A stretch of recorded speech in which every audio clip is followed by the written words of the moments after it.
G'day wrestling mates, welcome to a special edition of If You See KayFabe. This is going to be just basically off script at the moment. I won't turn on the machine until a moment, but just to let you know that next episode we'll have a full write-up on my thoughts of Kevin Sullivan and what I think is killing wrestling fandom. There's two things which I will go more into on the next episode. But this has now turned into, because on the way home from work, I thought, I'm going to do my write-up that I wrote up for pwdownunder.com as an episode. So as you see, the title of the episode is So I Watched Summerslam, and I come home and found that PW Down Under apologised for the delay, but they've written it up and they're decently happy with it. So I thought, make it like a simulcast of sorts. You can read it online and also watch the episode here on If You See KayFabe. If you like what you see, please like, subscribe, and share with everyone, and I welcome comments from all and sundry. So here comes the theme music, and we'll get on with the show.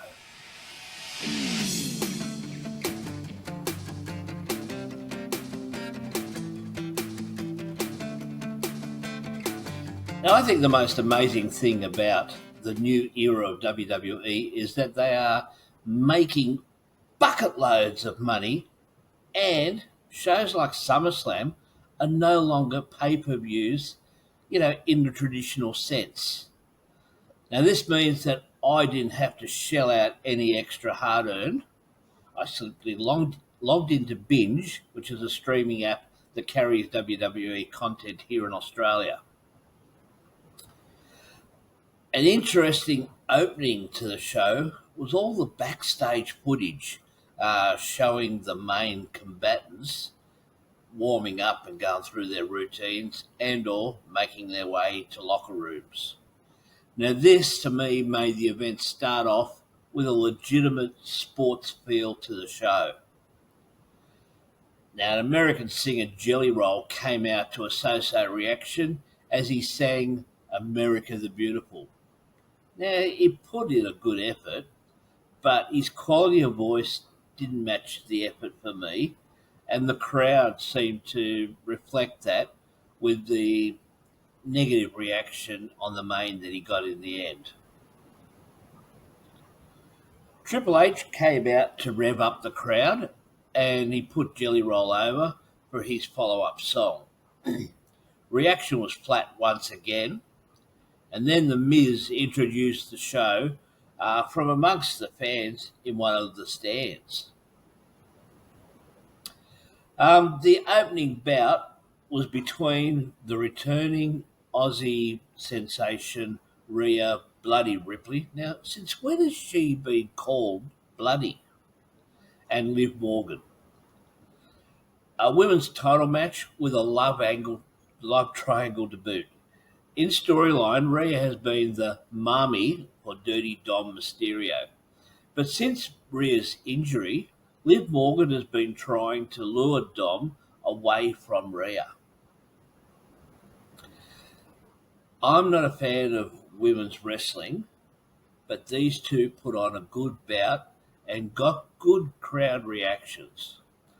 Rhea showed why she is better than most wrestlers, male or female. She sold her toughness, and her character keeps on developing beyond the elite. No pun intended. An interesting twist as Dom firstly screwed Rhea out of regaining the women's title, but then doing the double screw by kissing Liv and walking away with Liv rather than staying with Rhea. The next match was the rising star Bron Breakker, who's looking to take the Intercontinental title away from Sami Zayn. There have been many intercontinental matches that have seen the ascension of WWE stars over the years. The making of those stars, if you will. The commentary team quite rightly rattled off an A-list of Hall of Famers that have got their biggest initial break by capturing the Intercontinental title. They did leave off my favourite Intercontinental match, and that's Ricky the Dragon Steamboat taking the Intercontinental title away from Randy Savage all the way back at WrestleMania 3. I noticed some other observations that show the shifting of the times in WWE. They now continue to acknowledge Bron Breakker's lineage, with Rick Steiner being his dad, and of course his uncle Scott, from whom he has taken the Frankensteiner to new levels of excellency. Also, they went a little inside baseball by acknowledging that the Intercontinental title was always seen as the workers' title. Now, if you're going to put over a rising star, a company can not go wrong by putting them in the ring with Sami Zayn. Sami is now a wily veteran who can adapt to many different styles. And this match was no different. While the match was a little short, the action was explosive and well laid out. Congrats to Bron for going over and is now the Intercontinental champ. I think Bron's reign will surpass Gunther's or come close to it as he is built up as a future franchise player. Another bit of inside baseball was Pat McAfee saying he was a mark because he made himself and his crew instant champions in the new WWE video game. Next up was Logan Paul. He was defending his US title against LA Knight. Yeah. I don't know who the jabroni rap artist was. I hate rap anyway. The only good rap goes around birthday presents. I do respect both these guys. Logan, because as an outsider, he has taken his training seriously and has been a good worker. And LA, because he's built himself up by himself, not sooking about bad gimmicks that he had previously been given, but working his way to an elite position by working hard and using his charisma and work ethic. Nearly a botch to start this match as LA had initial trouble trying to smash the window of Logan Paul's prime vehicle. The action started outside the ring, and before they got started, LA Knight put Logan through the announcer's table that didn't gimmick itself to collapse. I guess they didn't have a spare table, or the gimmick didn't work, or the table would collapse later. Now, because I'm typing this as I watch the replay, didn't see it live, we'll see if the table does collapse at a later spot. Now, Prime Energy Drinks got their money's worth with this match alone. This was a good match as well. Action-packed, crowd was into it, plenty of schmoz, Logan and LA with amazing top rope maneuvers that weren't merely flippy-floppy moves, but high in impact and meaning. LA also powered through a brass knuck spot to capture the US title. Another star continuing to rise in a stacked roster is LA Knight. Please, WWE, never ever play that creepy Manscaped ad ever again. Next up was Nia Jax against Bayley. Next. After a very slick video package introducing the next match, although the titles for Best in the World and Scottish Warrior look like something that I would serve up as an amateur on my YouTube show, If You See KayFabe. That's this one. This is because it is a passion project with little to no budget, whereas the WWE are normally flawless with production values. We got the slow and deliberate ring entrances, firstly of Seth freaking Rollins as the special guest referee, then Drew McIntyre, and finally CM Punk. The reaction to CM Punk was, as always, tremendous. If Tony Khan was put under hypnosis, he would admit he continuously rused letting CM Punk escape All Elite Wrestling. This was a slow build at first. They were building a story in the ring. Classic ring psychology. But did everyone in the arena fathom the ongoing storyline? It came through clearly on TV as the microphone captured the vocal go-betweens between the three participants. But how much story would those in the cheap seats follow on the beyond the physicality, which in itself was pretty intense? CM Punk put to bed rumours that he didn't put anyone else over by doing a clean job for Drew. After a backstage reconciliation between Finn Balor and Damian Priest of the Judgment Day regarding a disagreement over what to do about the possibly now ex-Judgment Day member Dirty Dom and his earlier double cross, this allowed the commentators to sell the idea that Priest may be distracted. So now Priest is defending his Raw World title against the highly rated and brightly gimmicked named Ring General, which is Gunther. Gunther recently lost his Intercontinental title to Sami Zayn and is now looking to go one better by capturing the Raw World title. This was a solid match with hard-hitting chops and kicks. Priest's chops were hard enough to get Gunther bleeding hard way, or was there a small blade? Balor came out to give Priest support, a move that annoyed Gunther. Now, the twist to this was that while Priest had Gunther in a pinning predicament, Balor put Gunther's leg on the rope to break the count.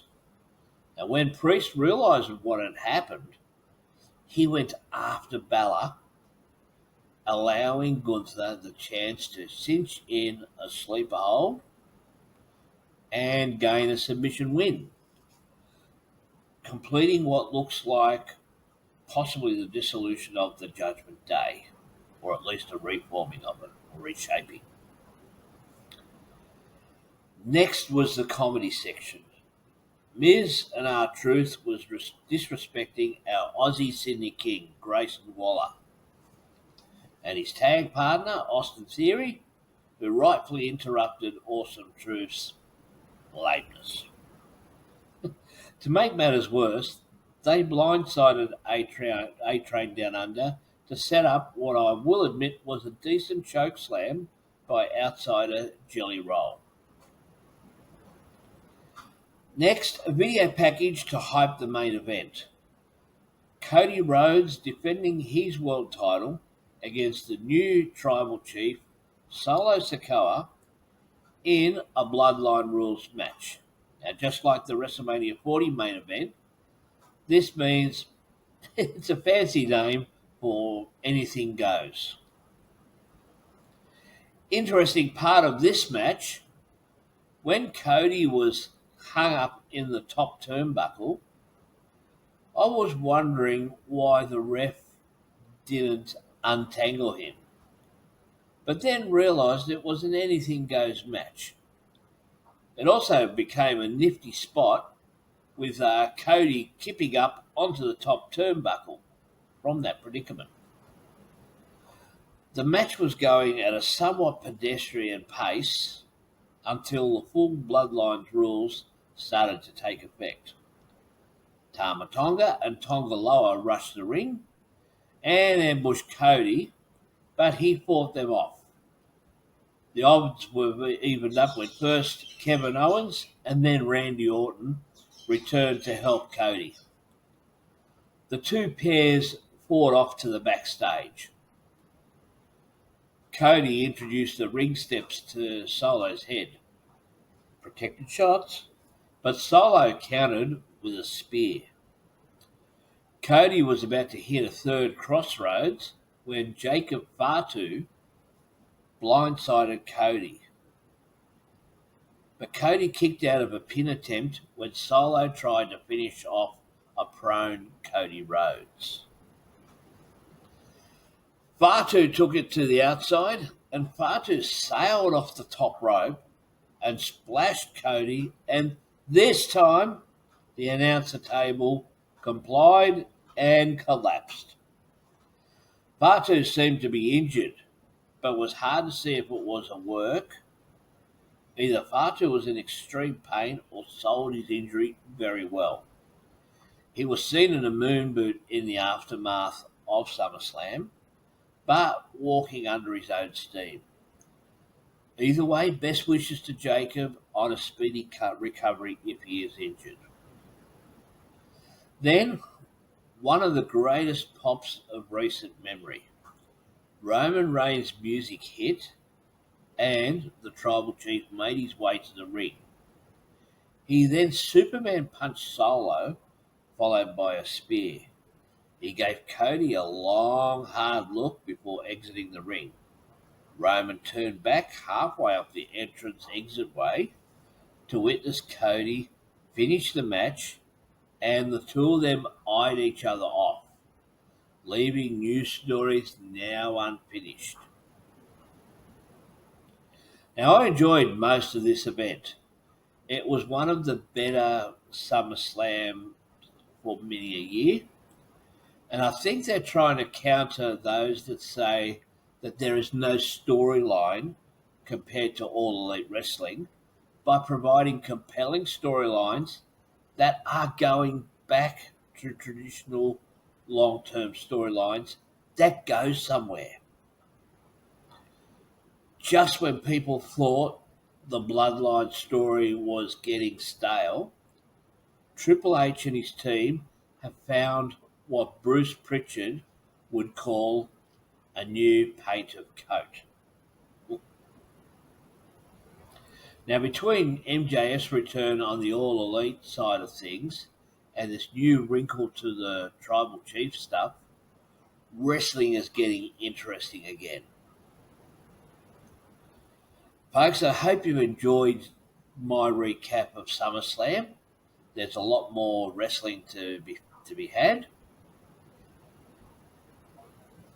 Until the next episode, where I talk about Kevin Sullivan and also a couple of other things that I believe should be stopped amongst wrestling fandom and the wrestling internet in general.